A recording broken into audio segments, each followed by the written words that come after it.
Thank you all. We will read lesson 6. This is Jodi's song, second part. We will continue read this lesson. We completed first part. We saw in the first part, Jodi's wanted to catch the fawn to bring home. And as he laid down the pet, एक पालतू के रूप में उसको पालना चाहा था। उसके पापा ने जो बताया कि उसको पालना ठीक नहीं, फिर भी वो सोचता है कि अब वो जंगल में क्या करेगा, उसको कौन दूध पिलाएगा, यानी तरह तरह की जो भावनाएं हैं वो व्यक्त करता है। पापा उसकी बात को मान लेते हैं, कहते हैं कि ठीक है, तुम अपने उम्र में जो सोच रहे हो वो अन्य बच्चों की अपेक्षा ठीक सोच रहे हो। उसने अलाउ कर दिया कि जाओ तुम मम्मी से पूछ करके और उस बच्चे को लाओ। इस प्रकार की सेकंड पार्ट में हम लोग पढ़ेंगे। तब तक हम चाहते हैं कि वास्तव में अनेक विषयाचार्य टीए 2 के बारे में बताते होंगे, तो 1 से 4 अर्थात जो सोशल साइंस है वो सभी पुस्तकों में 1 से 4 तक, और वही इंग्लिश में भी 1 to 4 लेसन ऑफ हनीड्यू और हैपेंड से होगा, और जो ग्रामर का कोर्स होगा उसमें से टिपिकल जो क्वेश्चंस होंगे उसको बना करके आपको दिया जाएगा। शेष दोनों बुक से आपको होगा। आगे बढ़ते हैं।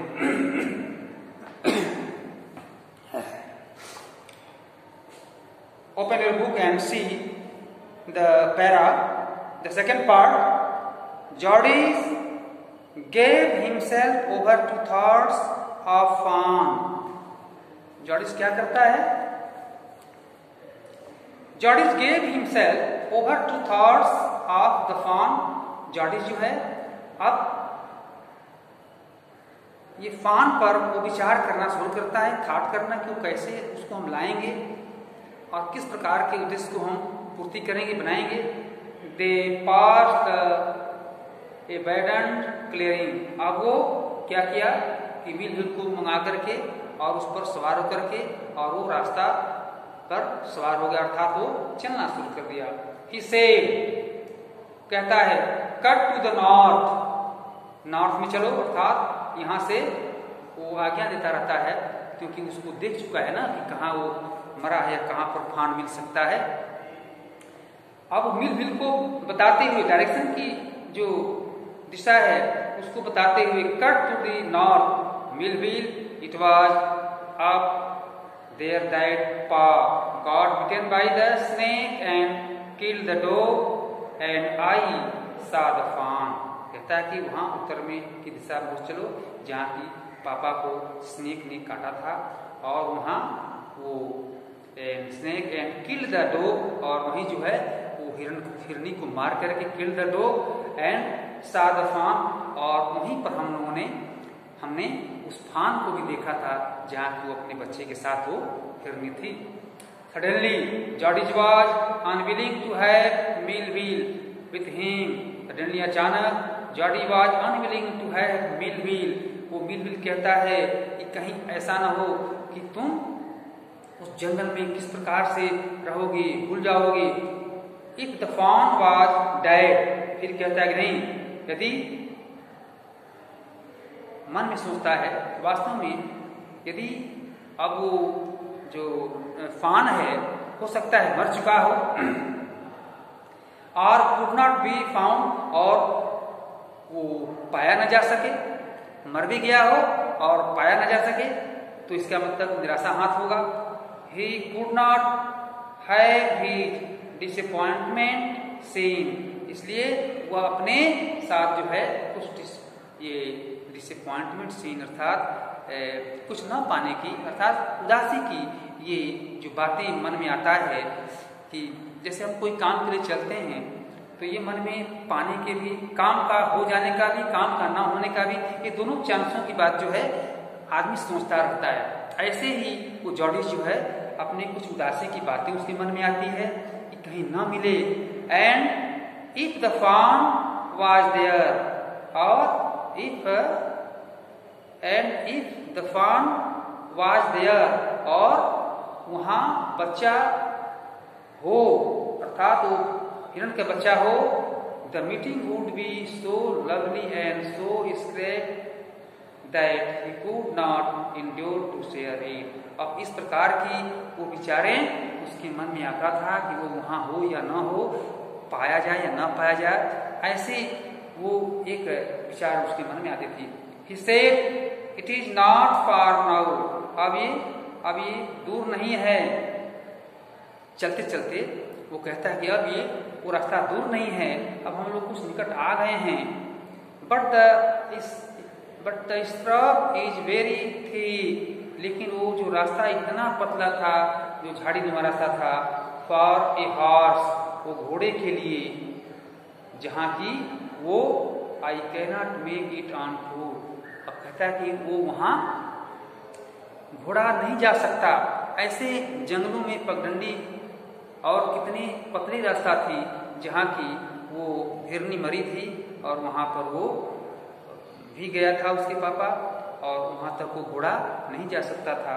इसलिए वो कहता है I can make it on foot, अब मैं घोड़े को छोड़ दूंगा और I can make it on foot, और पैदल से ही आई कैन मेक, वहां तक मैं जाऊंगा। बट आई एम ऑपरेट, लेकिन मैं डर रहा हूं, to leave you boy.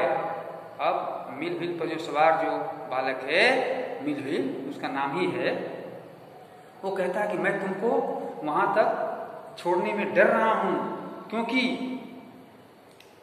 Leave you boy suppose you got lost, जो कल्पना करो कि तुम भूल जाओ, और got bitten by the snake too, या तुम भी स्नेक के द्वारा काटा जाओगे, अर्थात स्नेक तुमको भी काट ले।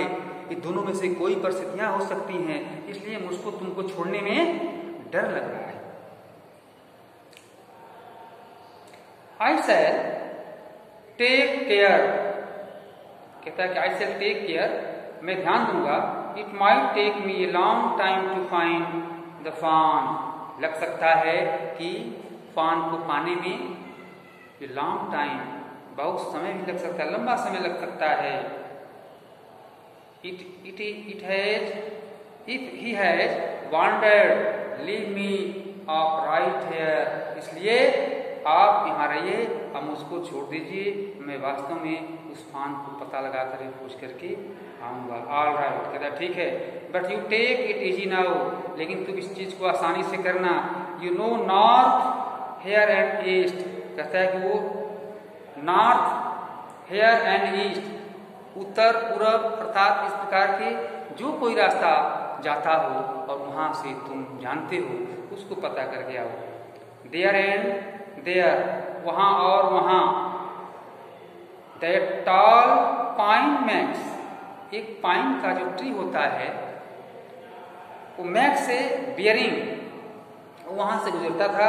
सो लॉन्ग, इतना लंबा था जिस पर कि वो वृक्ष वहां का निशानी था।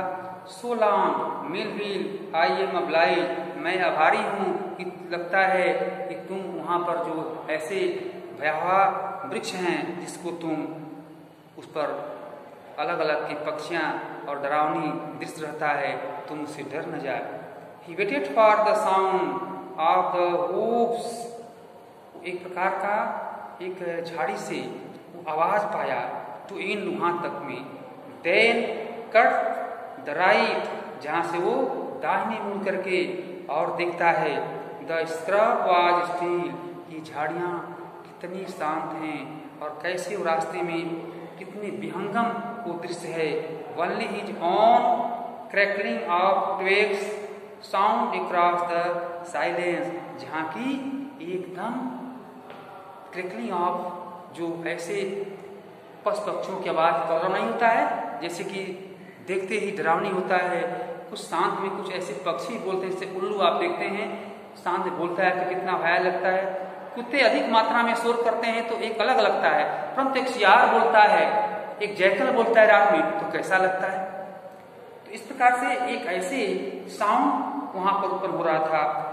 He wandered for an instant if he had mistaken his direction। और तो अब वो सोचा ऐसे जो जाने में जो डायरेक्शन उसको मिला और उसमें वो इतना भ्रम हो गया कि लगता है कि अपने आप को he hoped that I am mistake my way। वो लगता है कि मैं अपने रास्ता को भूल चुका हूं, वह स्वयं उसको अपने आप में लगने लगा। Then a buzzard rose। तब क्या हुआ? Then a buzzard means a large bird like the vultures। एक गिद्ध टाइप का बड़ा पक्षी जो आजकल अब नहीं है। वो पक्षी क्या करता है?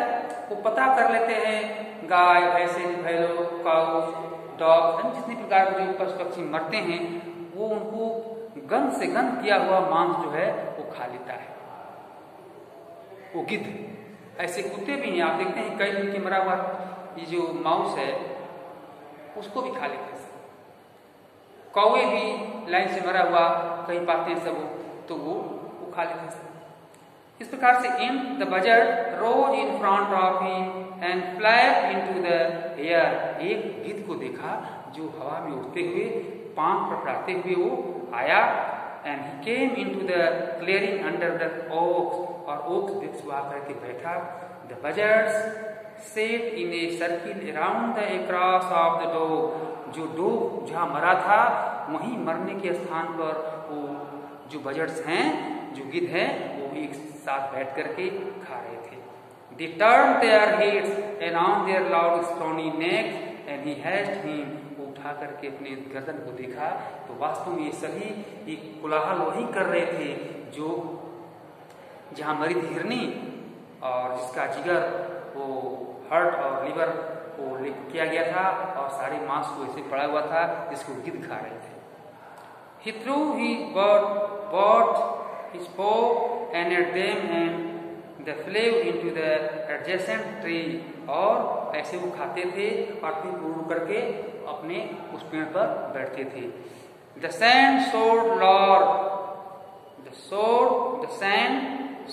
large at print of the big Catskill fresh। और वहाँ के जो बालकामे स्थान था वैसे लग रहे थे जैसे धब्बे के रूप में जमीन पर दिखाई पड़ता है। And they had left the dog to the carrion bird। और जबकि लगा कि उस डॉग जो है उसके सारे फ्लैश को सब खा लिए थे और उसके केवल मरने का केवल धब्बा केवल ऐसे ही वहां पर दिखाई पड़ रहा था। He parted the grass at the place where he had seen the fawn। और उस स्थान को जहां पर घासें थी वो प्लेस वेयर जहां he had seen the fawn, जहां की वह उस फान को उस बच्चे को जॉर्जिस ने भी देखा था। It did not seem possible that it was only yesterday। यह संभव नहीं था कि जो कल वहां उस फान को देखा था वो आज वहां मिल जाए, जैसा कि ऐसा नहीं हो सका। वो फान वहां था नहीं, The dear child वहां नहीं था। The fawn was not there, वहां पर था ही नहीं। The circle, the clearing, there was no sound, no sign। The buzzards clocked their wings। केवल वो गिद्ध जो हैं अपने पंख को फड़फड़ाते थे और वही आवाज करते थे। Impatient to return to their business। लगता है कि हमको अब इस अधीरता से फान को न प्राप्त करते हुए हम लोगों को लौटना पड़ेगा। He returned to the spot where the fawn had emerged and dropped on all fours and studying the sand for the small hoof prints। वो देखता है कि वास्तव में जहाँ की वह फान को पाने की उसका जो चेतना थी, जो उसकी इच्छा थी, वहाँ नहीं मिल पाया। अब वो ड्रॉप कर दिया अब वो लगता है कि नहीं मिल पाएगा, इस प्रकार उसके मन में थोड़ा उदासी भी थी। The night's rain had washed, और जिस प्रकार से ये अनुभव किया कि जो फान है, जो उस मरने के, उसके मम्मी के मरने के आसपास जो सैंड में, जो बालुकामय स्थान था, उसमें जो घूमता था, उसमें उसके जो पदचिन्ह बन गए थे, वह अब नहीं दिखाई दिया। कब? जबकि द नाइट्स रेन, क्योंकि रात में जो बारिश हुई थी, वह बारिश हैड वाश्ड, वो सारे चिन्ह को धो दिया था। जबकि पता करते कि वास्तव में यहाँ से फान कहाँ जा सकता है, कैसे जा सकता है, यह स्थिति जो है आदमी देख कर पता करता है।